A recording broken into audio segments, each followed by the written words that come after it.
Assalamu alaikum viewers. Welcome to the Knowledge Hub.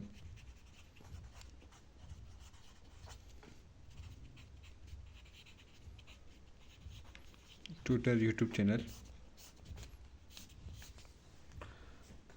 हमने Pakistan affairs की series शुरू की थी जिसमें हम डिस्कस कर रहे थे पाकिस्तान की कॉन्स्टिट्यूशनल डेवलपमेंट।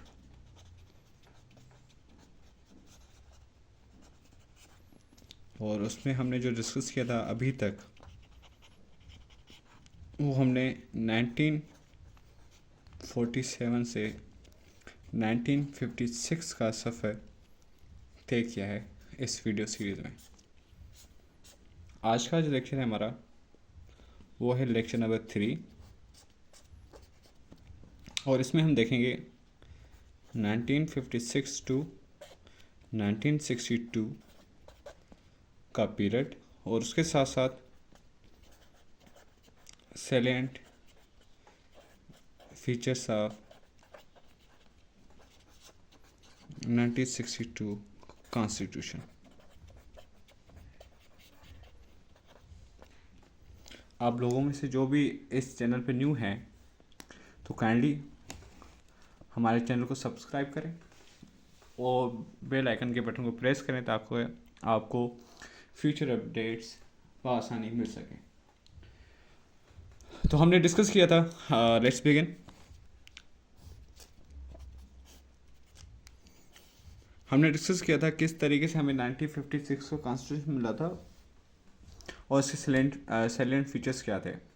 तो वीडियो लिंक मैं यहाँ पे प्रोवाइड कर दूंगा जिसमें आपके पास लेक्चर 1 जिसमें हमने 1947 टू 1956 की इवेंट्स को डिस्कस किया है और वीडियो लेक्चर नंबर 2 जिसमें हमने 1956 के कानून को कॉन्स्टिट्यूशन को डिस्कस किया, उसके सैलेंट फीचर्स को डिस्कस किया है। तो यहाँ भी हम पढ़ने जा रहे हैं after events in our first parts. After events 1956 के कॉन्स्टिट्यूशन के बाद, ठीक है जी। तो आपको पता है जैसे ही 1956 का कॉन्स्टिट्यूशन आया तो उसके बाद क्या हुआ कि जो उसका जो प्रिंसिपल था यानी कि जो नेशनल असेंबली की सीट्स थी, ठीक है जी, नेशनल असेंबली की जो सीट्स थी वो प्रिंसिपल ऑफ पेरिटी के बेसिस पे थी।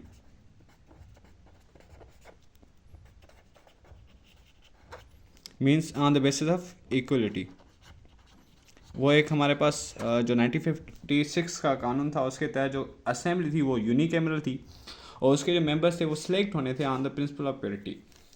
अब इक्वलिटी के बेसिस पे जो ये सिलेक्ट होने थे तो यानी कि आपको पॉपुलेशन को निगलेक्ट किया जा रहा था। तो ईस्ट पाकिस्तान ने कहा कि वेस्ट पाकिस्तान पूरे को मिलाकर भी हमारी पॉपुलेशन ज़्यादा है और तो हमें इक्वल सीट्स क्यों हैं वेस्ट पाकिस्तान के कंपैरिजन में।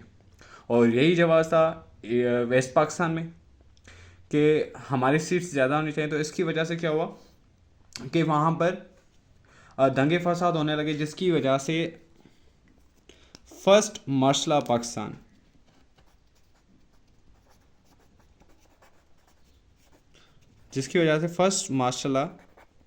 को इम्पोज किया गया और इसकी डेट बेहद इम्पॉर्टेंट है, on 7 October 1958 after 2 years of formation of the first constitution martial law को इम्पोज किया गया। और इसको इम्पोज करने वाला कौन था? इस्कंदर मिर्ज़ा था।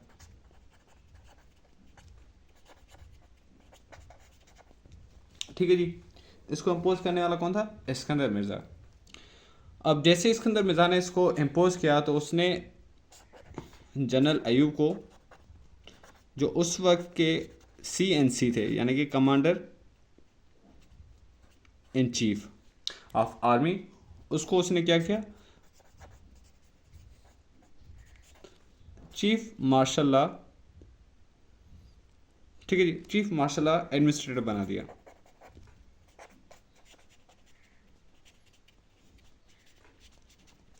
और अयूब खान ने ऑन 27 अक्टूबर 1958 को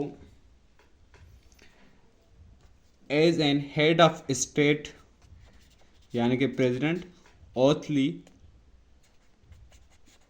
और इसके अंदर मिजाक को मुल्क बदर कर दिया। ठीक है जी। इसी तरीके से हमारी जो फर्स्ट सेकंड कॉन्स्टिट्यूशन असेंबली थी वो डिज़ोल्व हो गई और मुल्क में मार्शल लॉ यानी कि एमरजेंसी, मिलिट्री एमरजेंसी को डिक्लेयर किया गया। अब जैसे ही अयूब खान इक़्तिदार में आए तो उन्होंने एक कॉन्स्टिट्यूशन कमेटी बनाई जिसमें उनको ये जानना था कि आखिर 1956 के कानून कैसे फेल हुआ। ठीक है जी। तो जैसे ही उस कॉन्स्टिट्यूशन कमेटी ने बताया, तो यहाँ पे क्या होगा हमारे पास, फेल्यूर्स ऑफ पार्लियामेंट्री डेमोक्रेसी, क्योंकि वो जो हमारे पास था 1956 का कानून वो पार्लियामेंट्री फॉर्म ऑफ गवर्नमेंट दे रहा था। अच्छा, पार्लियामेंट्री फॉर्म, प्रेसिडेंशियल फॉर्म या hybrid form of the government, हम इसको किसी और वीडियो में डिस्कस करेंगे, हम इसकी डिटेल में नहीं जाते। ठीक है जी। तो उसके काजेस क्या थे, और ये जो कॉन्स्टिट्यूशन कमेटी बनी, अयूब खान ने बनाई, इसने जो फर्स्ट अपनी रिपोर्ट पेश की वो कब दी, वो दी उन्होंने 6 मई को 1961 में। ठीक है जी। क्या काजेस बताए गए थे? फर्स्ट वन जो था वो ये था, लैक ऑफ डेडिकेटेड लीडरशिप। ठीक है जी। काइंडली इसके साथ साथ अपने नोट्स बनाते हुए जाइएगा ताकि आपको इन एग्ज़ाम प्रिपरेशन आपको हेल्प मिल सके। सेकंड जो था हमारे पास वो था, इसके अलावा क्या था, absence of organised political parties. उसके अलावा क्या था हमारे पास, उन्होंने बताया सेल्फ एग्रेंडाइजमेंट ऑफ पॉलिटिशियंस। ठीक है जी। ग्रेडी पॉलिटिशियन कह सकते हैं, यानी कि सेल्फ एग्रेंडाइजमेंट का मतलब होता है वेल्थ को एक्यूमुलेट करना विथ बाय इलीगल मींस। ठीक है जी। तो यानी कि वो बता रहे थे कि भाई हमारे मुल्क में 1956 के बाद कोई हमारे पास डेडिकेटेड लीडरशिप नहीं थी, पॉलिटिकल पार्टीज ऑर्गेनाइज नहीं थी, कहीं पे मुस्लिम लीग की मतलब कि ब्रांचेस बन रही थी, कहीं पे काफ लीग आ रही थी, सॉरी कहीं पे जेएफ थी, तो कहीं पे जमात इस्लामी आ रही थी, कहीं पे यानी कि रिलीजियस पार्टीज़ भी अपना जोर पकड़ रही थी। ठीक है जी। तो ये 3 रीजंस जो इम्पोर्टेंट थे मैंने आपको यहाँ पे बता दिया है। अब क्या हुआ, फिर 1962 में अयूब खान ने अपना एक कॉन्स्टिट्यूशन दिया जिसका नाम था, ठीक है जी, ये आपने इसको चीज़ को नोट करना है। फर्स्ट मार्शल लॉ कब लगी, फेलियर्स ऑफ पार्लियामेंट्री डेमोक्रेसी क्या थे according to the first report of the constitution committee जो अयूब खान ने बनाई थी। उसके काजेज मैंने 3 यहाँ पे मोटे सिर्फ काजेज लिख दिए हैं। ठीक है जी। उसके बाद 1962 का कॉन्स्टिट्यूशन आता है हमारे पास,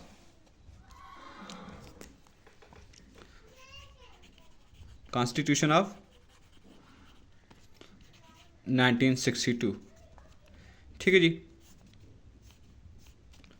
अब ये जो आया इसकी मैं कुछ बेसिक इंफॉर्मेशन लिख देता हूँ यहाँ पे। ये 1 मार्च 1962 को प्रोमलगेट हुआ है, यानी कि pass by both houses and president, और 8 जून 1962 को केम इनटू फोर्स। ठीक है जी। एंड इट प्रोवाइडेड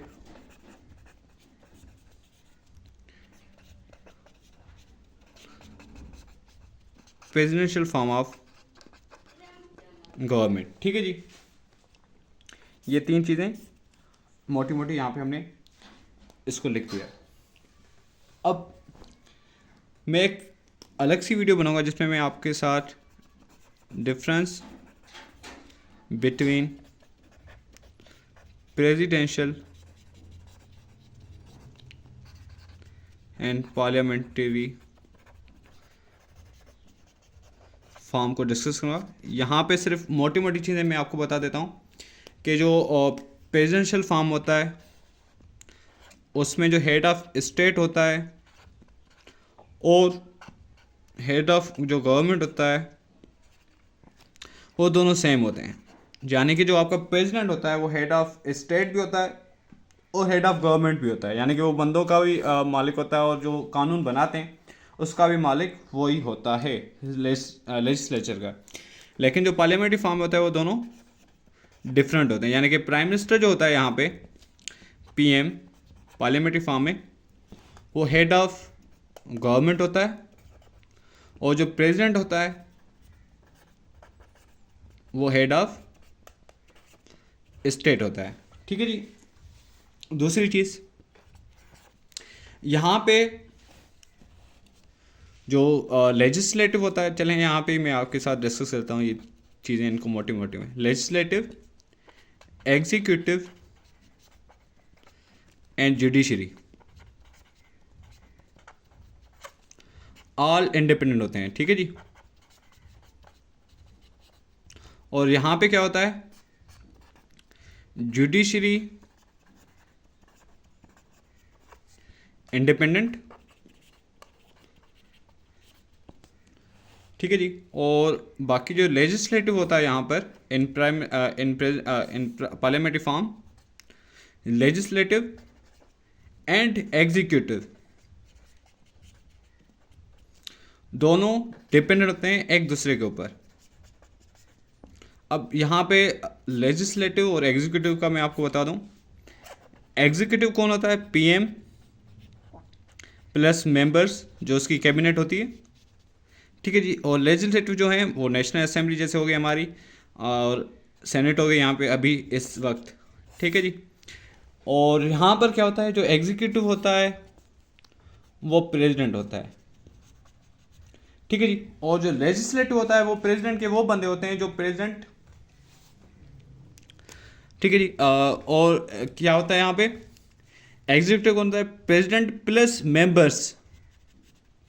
अब ये असेंबली के मेंबर्स हो सकते हैं या आउटसाइडर होते हैं। ठीक है जी। प्रेसिडेंट किसी को भी अपनी कैबिनेट का मेंबर बना सकता है इन प्रेसिडेंशियल फॉर्म। तो यहाँ पे ये थोड़ी थोड़ी चीज़ें। अच्छा, एक और चीज़ यहाँ पे, जो प्राइम मिनिस्टर होता है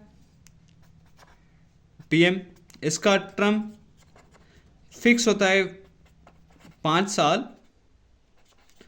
ये लेकिन can be removed by vote of no confidence. ठीक है जी। In parliamentary form prime minister जो होता है उसका टर्म फिक्स होता है लेकिन can be removed by vote of no confidence. लेकिन यहाँ पे ये कोई भी सीन नहीं होता। प्रेसिडेंट का टर्म फिक्स होता है, उसको वोट ऑफ नो कॉन्फिडेंस के जरिए रिमूव नहीं किया जा सकता अनटिल एंड अनलेस उसके ऊपर इम्पीचमेंट का एलिगेशन लगाया जाए। ठीक है, और वो प्रूफ हो जाए तो उसके बाद उसको हटाया जा सकता है। और यहाँ पे प्राइम मिनिस्टर होता है, यानी कि जो एग्जीक्यूटिव होता है वो अकाउंटेबल टू द लेजिस्लेचर होता है,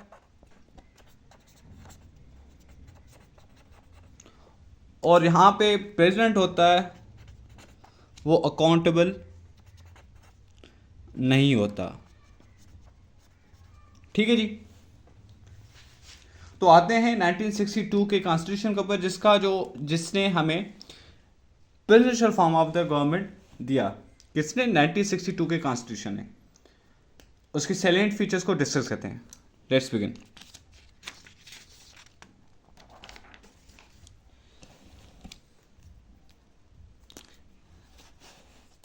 अच्छे तरीके से पढ़ेंगे ताकि आपको चीज़ें बआसानी याद हो सकें। ठीक है जी। सबसे पहले हम डिस्कस करेंगे प्रेसिडेंट, यानी कि 1962 के कानून के तहत प्रेसिडेंट कौन हो सकता है और उसके पावर्स क्या हो सकते हैं। ठीक है जी, सबसे पहले प्रेसिडेंट को मुस्लिम होना लाजिम है, उसकी एज 35 ईयर्स या उससे ज़्यादा होनी चाहिए। ठीक है, याद करिएगा इन 1956 के कानून के तहत प्रेसिडेंट की जो एज थी वो 1940 और 40 ईयर्स थी। ठीक है जी, ये कानून याद करिएगा। 1956 में जो एज थी वो 40 ईयर्स थी या उससे ज़्यादा थी। एक डिफरेंस आपको पता चल गया प्रेसिडेंट के हवाले से दोनों कानूनों में। उसके बाद जो प्रेसिडेंट था यहाँ पे वो मुस्लिम सिटीजन होना चाहिए और किसका होना चाहिए, पाकिस्तान का होना चाहिए। उसके अलावा इसका ये जो इलेक्ट किया जाएगा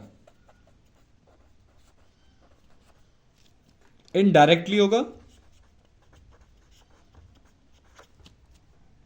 या आप ऐसे कह सकते हैं कि directly by people are basic Democrats.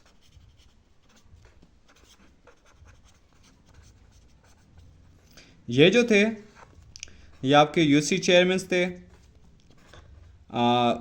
Town committee officers थे, डिविजनल हेड्स थे, जैसे अभी लोकल बॉडी इलेक्शन में होते हैं। ठीक है जी, तो जैसे वो इलेक्ट हो रहे थे उसके बाद वो सिलेक्ट कर रहे थे कि पाकिस्तान का प्रेसिडेंट कौन होगा और वो ही वोटिंग कर रहे थे। इसकी वजह से जो इलेक्शन थे 1962 के हवाले से वो इनडायरेक्ट थे बाय बेसिक डेमोक्रेसी। ठीक है जी, और president wasn't accountable to the legislature.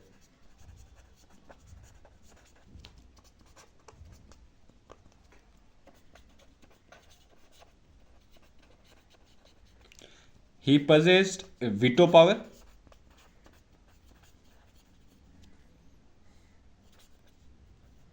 ठीक है जी, उसके अलावा अगर बात करें प्रेसिडेंट की और powers, he could summon,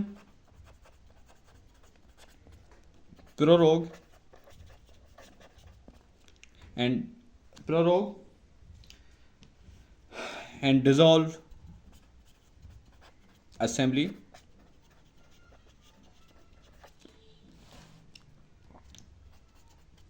could declare national emergency,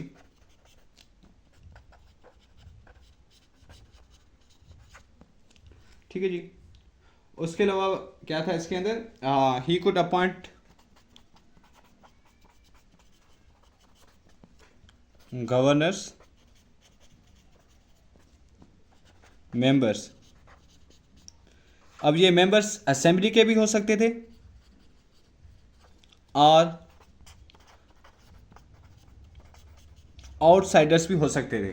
ठीक है जी, लाजिम नहीं कि वो मेंबर्स का असेंबली मेंबर होना लाजिम था अगर वो प्रेसिडेंट की कैबिनेट में आना, और मतलब उनको सिलेक्ट किया जा रहा था प्रेसिडेंट की कैबिनेट में for to run the executive of the country, यानी कि उन्होंने लॉज को इम्प्लीमेंट करना था, पॉलिसीज़ को बनाना था। तो ये लाजिम नहीं था कि वो किसके मेंबर होने चाहिए, असेंबली के मेंबर होने चाहिए। ठीक है जी, तो ये कुछ पावर्स थी किसकी, प्रेसिडेंट की। हाँ, इसके अलावा और भी पावर थी, जैसे मतलब कि जो प्रिजनर्स थे उनको पार्डन देना, उनकी मतलब उनको जुडिशियल रिवीजन के बाद उनकी सज़ा को माफ़ कर देना, इम्यूनिटी प्रोवाइड करना। ठीक है जी, अब उसके बाद सेकंड चीज़ है हमारे पास असेंबली।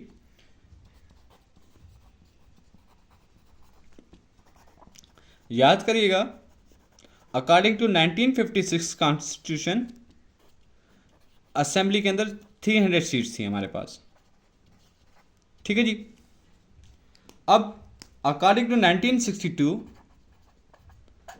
असेंबली के अंदर जो टोटल सीट्स थी वो पहले 156 थी, जिसमें 6 वुमेन के लिए रिजर्व की गई थी। अब 156 में से जो वेस्ट पाकिस्तान था उसके लिए कितनी थी और ईस्ट पाकिस्तान कितनी थी। ठीक है जी, और ये इक्वली डिस्ट्रीब्यूटेड थी किसमें, ईस्ट एंड वेस्ट पाकिस्तान में। यानी कि 78 and 78, east and waste.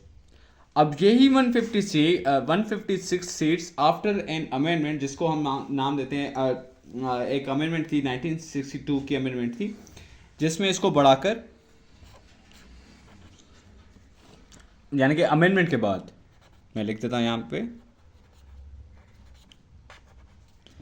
218 seats की गई, जिसमें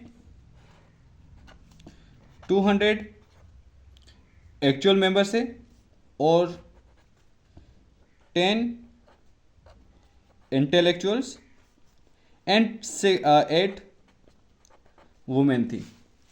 और इंटेलेक्चुअल्स को जो सिलेक्ट किया जा रहा था, जिनको इलेक्ट किया जा रहा था, वो थ्रू द गवर्नमेंट इलेक्ट कर दिया, उसको नॉमिनेट कर रही थी गवर्नमेंट। ठीक है जी, आ रही बात समझ में? यानी कि पहले 156 सीट्स थी, उनको इक्वली डिस्ट्रीब्यूट किया गया था 78 केस में ईस्ट पाकिस्तान में, 78 वेस्ट पाकिस्तान में, और फिर अमेंड किया गया उसको। उसके बाद 218 सीट्स हुई, जिसमें 200 मेंबर्स थे, 10 इंटेलेक्चुअल थे और 8 वुमेन्स थी। ठीक है जी। उसके बाद जो नेशनल असेंबली था, उसके पास पावर्स थी फाइनेंस की, बहुत इंपॉर्टेंट पावर डिस्कस कर रहा हूँ मैं, और वो बजट पेश कर रही थी पूरे मुल्क का। यानी कि जैसे पार्लियामेंट्री फॉर्म में होता है कि सेंटर बजट प्रोवाइड करता है, उसके बाद सुबह खुद अपनी बजट बताते हैं कि भाई हमारे पास ये चीज़ है, वो चीज़ नहीं है, मतलब कि सूबों के पास इख्तियारात होते हैं। लेकिन यहाँ पे क्या था, अकॉर्डिंग 1962 कॉन्स्टिट्यूशन, सेंटर इतना पावरफुल था कि वो पूरे मुल्क की बजट खुद बना रहा था। डिफेंस भी इसके पास था, सेंटर के पास था, और बहुत सारी चीज़ें थी जो पावर्स थी सेंट्रल के पास, मतलब के पावर्स बहुत ज़्यादा थी, और ये पावर्स को गवर्न कर रहा था प्रेसिडेंट। ठीक है जी। उसके बाद सेंटर मतलब के टैक्सेस भी लेवी कर सकता था। ठीक है जी। उसके बाद टैक्सेस को कलेक्ट भी कर रहा था। ठीक है जी। अच्छा, एक और चीज़ थी यहाँ पे जो इंपॉर्टेंट चीज़ थी, national assembly could act as judicial council जब प्रेसिडेंट की इम्पीचमेंट हो रही हो। ठीक है जी। तो वहां पे कोई कोर्ट नहीं थी, नेशनल असेंबली या legislature could act as judicial commission. ठीक है जी। थर्ड चीज है हमारे पास गवर्नेंस। और चीज नोट करिएगा, यहां पे जो कॉन्स्टिट्यूशन था हमारा वो रिजिड था। मैं यहां पे लिख देता हूं, कॉन्स्टिट्यूशन फॉर्म जो था हमारे पास रिजिड था। क्यों रिजिड? क्योंकि कॉन्स्टिट्यूशन को अमेंड करने के लिए 2/3 की मेजॉरिटी दरकार थी। ठीक है, यानी कि असेंबली में अगर आपके 90 बंदे हैं तो उसमें से 60 बंदों की, ठीक है जी, 60 बंदों की उसमें एक्सेप्टेंस लाजिम होनी चाहिए। आगे बात समझिए। तीसरी पॉइंट है हमारे पास गवर्नर्स।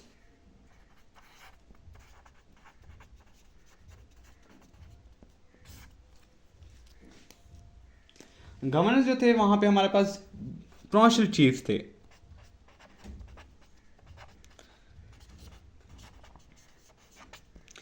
अब देखें, जो गवर्नर होता है वो डायरेक्टली, गवर्नर जो होता है वो directly representative of the president होता है। अगर प्रेसिडेंट पूरे मुल्क का करता रहता है तो जो गवर्नर्स थे वो प्रोविंशियल, यानी कि प्रोविंशियल लेवल पे पॉइंट्स के करता रहता था, यानी कि वो प्रोविंशियल चीफ्स थे, वो मेंबर्स अपॉइंट कर सकते थे। ठीक है जी। और गवर्नर को जो रिमूव किया जा सकता था वो through the presidential order removal हो सकता था। इनका जो रिमूवल था through presidential order, otherwise they couldn't be removed. ठीक है जी। और यहाँ पे जो लैंग्वेज थी वो भी उर्दू प्लस बंगाली थी। मैं लिख देता हूँ यहाँ पे लैंग्वेज क्या थी, उर्दू एंड बंगाली। देखें 1956 के बाद हमारे पास नेशनल लैंग्वेजेस जो भी हैं वो उर्दू एंड बंगाली थी, बाकी जो ऑफिशियल लैंग्वेज आ रही थी वो इंग्लिश में ही आ रही थी। ठीक है जी। अब उसके बाद क्या था हमारे पास, ये चीज़ें डिस्कस हो गई। अब इसके आफ्टर इवेंट्स की बात करते हैं।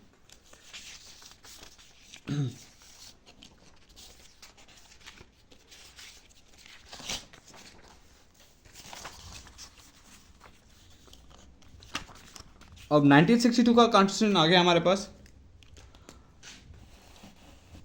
ठीक है जी, 1962 का कॉन्स्टिट्यूशन आ गया। अब प्रेसिडेंट है हमारे पास अयूब खान।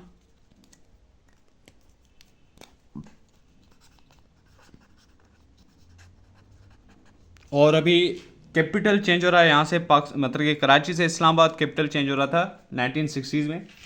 अब क्या हुआ कि वहाँ पे, यानी कि मैं थोड़ी सी एक और चीज़ ऐड कर देता हूँ, और ये चीज़ें थी जो हमारे लेक्चर में आज की थी। ठीक है जी। जनरल इलेक्शंस ऑफ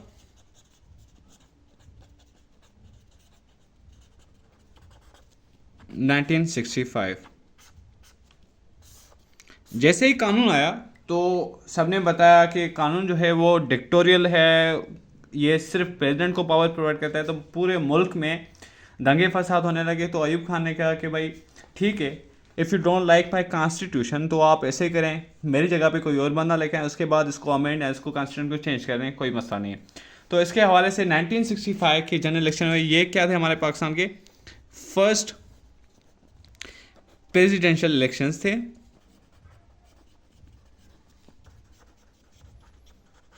जो इनडायरेक्ट होने जा रहे थे। ठीक है जी। और इसके अंदर जो मतलब कि जो प्रेसिडेंट था उसको इलेक्ट कैसे किया जा रहा था, बेसिक डेमोक्रेट्स।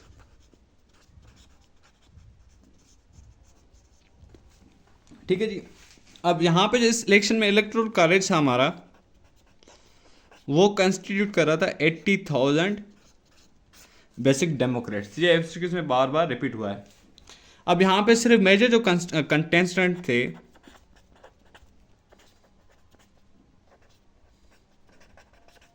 वो दो थे। एक था अयूब खान और दूसरी तरफ थी फातिमा जिन्ना।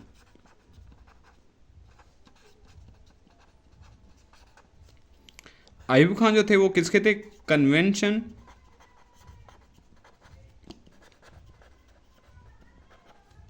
मुस्लिम लीग।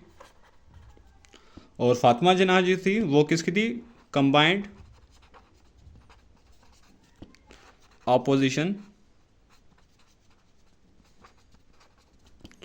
ठीक है जी, कंबाइंड ऑपोजिशन पार्टीज की थी। ठीक है जी। Coup and he was CML। ठीक है जी। लेकिन जो रिजल्ट आया वो सब रिजल्ट आने से पहले यानी कि सब कह रहे थे कि भाई Fatima Jinnah is the sister of Quaid Mohammad Jinnah और ये मतलब कि कंटेस्टेंटली विन कर जाएंगे। लेकिन अयूब खान जो थे आफ्टर 1956 जैसे ही फियास्को हुआ तो उन्होंने इससे इकोनॉमिक रिफॉर्म्स दिए, उसके बाद बेसिक डेमोक्रेट्स का सिस्टम लाए। तो अवाम में जो रूरल एरिया थी उसमें अयूब खान की बहुत सारी मकबूलियत होने लगी और पाकिस्तान उस वक्त था ही मेजरली रूरल। तो अयूब खान की जो विक्ट्री हुई वो रूरल एरियाज़ में हुई और फातिमा जिन्ना ने अर्बन एरियाज़ लाइक जो कराची था उसमें फातिमा जिन्ना ने विन किया, ढाका में विन किया। लेकिन ज़्यादा जो थी वो किसकी थी, अयूब खान थी। तो Ayub Khan first elected president बने पाकिस्तान के इन 1965। और ये जो जनरल इलेक्शन हुए वो कब हुए थे हमारे, याद करिएगा ये डेट, 2 जनवरी 1965। उसके बाद फिर कानून चलता गया और फिर आपको पता है जैसे ही फातिमा जिन्ना की डेथ हुई 1967 में तो काफ़ी लोगों ने कहा कि भाई Ayub Khan is a responsible of the Fatima Jinnah's death. उसके बाद फिर मुल्क में मतलब कि दंगे फसाद होने लगे। अयूब खान ने कहा कि भाई अयूब खान ने फिर जनरल याह्या खान को कहा कि द मुल्क जो हमारा कंट्री है it's out of the hand, now you have to take over the charge. फिर याया खान ने चार्ज ली एज ए CML, ठीक है जी, चीफ मार्शल एडमिनिस्ट्रेटर। और फिर उन्होंने मार्शल इम्पोज की, ठीक है जी, ऑन 25 मार्च 1967।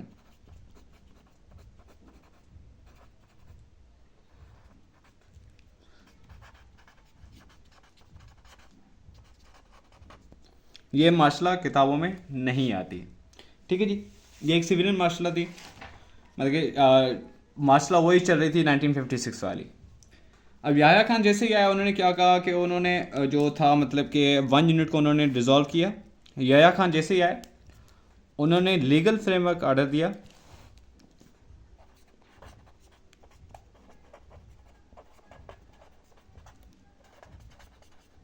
LFO,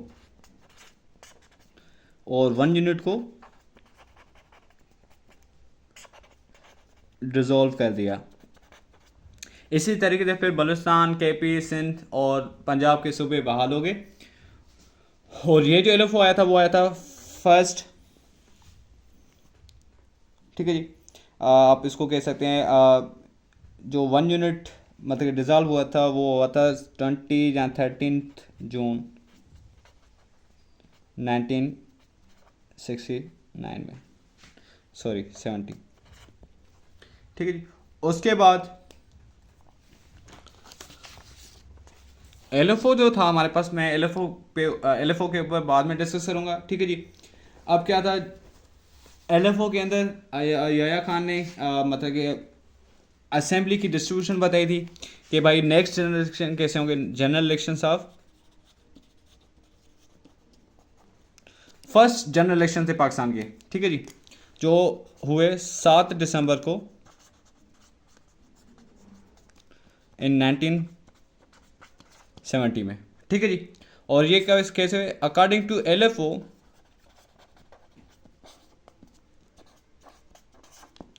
ठीक है, अकॉर्डिंग टू LFO जो distribution of general assembly seats थी वो कितनी थी हमारे पास, टोटल सीट्स हुई नेशनल असेंबली की 300, जिसमें 313, जिसमें ईस्ट पाकिस्तान जो था उसमें 169 थी, एंड वेस्ट पाकिस्तान में हमारे पास थी सीट्स 144। यहाँ पे नोट करेगा, यहाँ पे जो प्रिंसिपल ऑफ पेरिटी था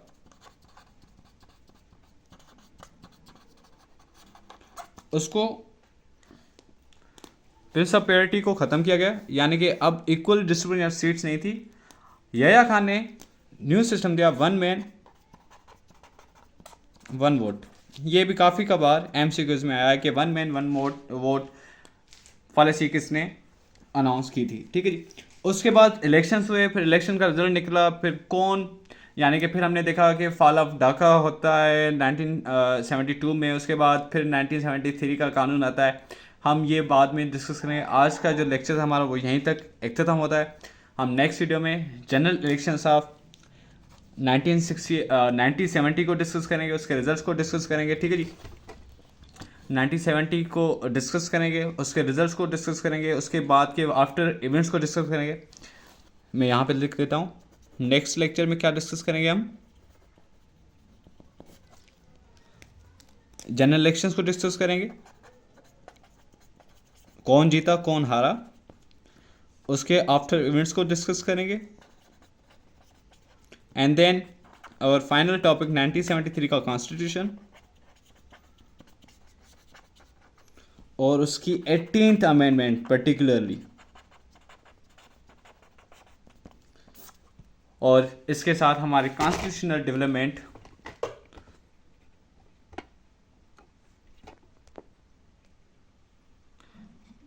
इसके साथ साथ हमारी कॉन्स्टिट्यूशनल डेवलपमेंट का लेक्चर ख़त्म होगा। उसके बाद हम पाकिस्तान अफेयर्स का एक और टॉपिक लेंगे और आपके साथ डिस्कस करेंगे। थैंक यू वेरी मच, हमारे साथ बने रहिए, इंशाल्लाह आपके साथ मज़ीद चीज़ें हम शेयर करते रहेंगे। अल्लाह हाफिज़।